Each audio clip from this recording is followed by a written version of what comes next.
लखनऊ से बड़ी खबर है। विधानसभा भवन में शॉर्ट सर्किट से आग लगी। विधानसभा भवन के गेट नंबर 3 के पास आग की खबर मिल रही है। मौके पर पहुंचे विधानसभा भवन के सुरक्षा कर्मी और विधानसभा भवन की बिजली काटी गई है। फायर ब्रिगेड के सहारे आग पर काबू पाने की कोशिश वहां पर की जा रही है। ये बड़ी खबर लखनऊ से। विधानसभा भवन में शॉर्ट सर्किट से आग लगने की जानकारी इस वक्त विधानसभा भवन के गेट नंबर 3 के पास आग लगने की जानकारी। और इसी पर विवेक मेरे साथी जुड़ चुके हैं फोन लाइन पर। विवेक, क्या अपडेट है आग को लेकर? कैसे आग लगी, क्या बताया जा रहा है? दीपा, यहाँ पर विधानसभा भवन में कुछ काम चल रहा था, इलेक्ट्रिक वायरिंग का काम चल रहा था और तार जोड़े जा रहे थे। लेकिन इसी बीच कुछ शॉर्ट सर्किट हुआ और सबसे खास बात ये थी कि उस समय कोई मौके पर नहीं था। एक दो जो माली हैं, जो आसपास जो गार्डन है उसमें साफ सफाई कर रहे थे, वो माली मौजूद थे और करीब 10 से 15 मिनट तक आग लगती रही, चिंगारियां निकलती रही, धुआं उठता रहा। तो आसपास धुआं छा गया बुरी तरह से और आसपास जो विधानसभा भवन के सामने पुलिसकर्मी हैं वो दौड़े और अंदर की, क्योंकि बाहर की सुरक्षा सिविल पुलिस के हाथों में होती है, जिला पुलिस के हाथों में होती है, लेकिन विधानसभा भवन के अंदर की सुरक्षा उसकी एक अलग सिक्योरिटी के इंतजाम है।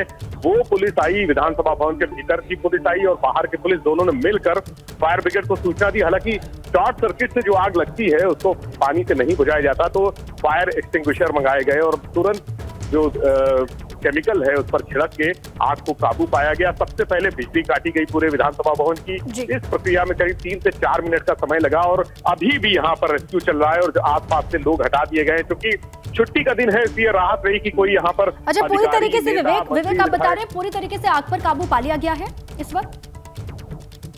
जी हाँ, बिल्कुल आग पर काबू पा लिया गया है क्योंकि चिंगारियां निकल रही थी, तार जल रहे थे, काफी देर तक शॉर्ट सर्किट होता रहा। आग इससे पहले आगे बढ़ती क्योंकि बहुत सारा जहां पर काम चल रहा था वायर फैले हुए थे, तो उसी जगह पर सिमट कर रह गई और अब फिलहाल काबू पा लिया गया है। अधिकारी ये देख रहे हैं कि कैसे आग लगी थी, किस वजह से लगी थी।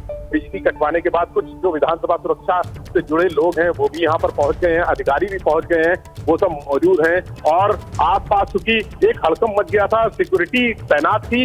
राहत की बात ये थी कि कोई यहाँ पर जो प्रशासनिक कार्य करने वाले जो स्टाफ के लोग हैं वो नहीं थे और उस वजह से बड़ा हादसा टल गया। लेकिन जिस तरह से 15 मिनट तक लगातार चिंगारियां निकलती रहीं और पूरा विधानसभा भवन धुएं से भर गया था, पूरा आसमान काले धुएं से भर गया था और जो सिक्योरिटी है उन्होंने तुरंत एक्सटिंग्विशर बुला के जो उस पर केमिकल छिड़क के लपटों पर काबू पाया है, चिंगारियों पर काबू पाया है, बिजली काटी गई है कुछ देर में। बिल्कुल विवेक, आग पर काबू पा लिया गया, लेकिन ये बहुत अहम हो जाता है, बहुत संवेदनशील ये मसला हो जाता है कि आग लगी विधानसभा के गेट नंबर 3 के हिस्से में। ये अपने आप में अहम हो जाता है कि विधानसभा के एक हिस्से में आग लगी।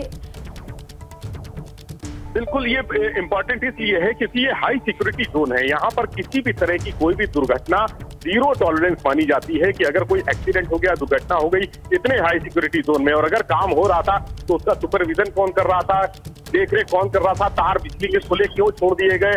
हालांकि प्राइमरी जो प्राइमा फेसी है भी आग लगने की वजह साफ नहीं है कि शॉर्ट सर्किट कैसे हुआ, किस वजह से हुआ, क्या लापरवाही थी इसकी वजह से। ठीक है विवेक, कैसे आग लगी और क्यों आग लगी? अब विधानसभा का ये पूरा हिस्सा अपने आप में बहुत संवेदनशील हो जाता है, बहुत सारे सवाल भी खड़े होते हैं, इसको लेकर भी जांच आगे की जाएगी। शुक्रिया आपका पूरी जानकारी के लिए विवेक।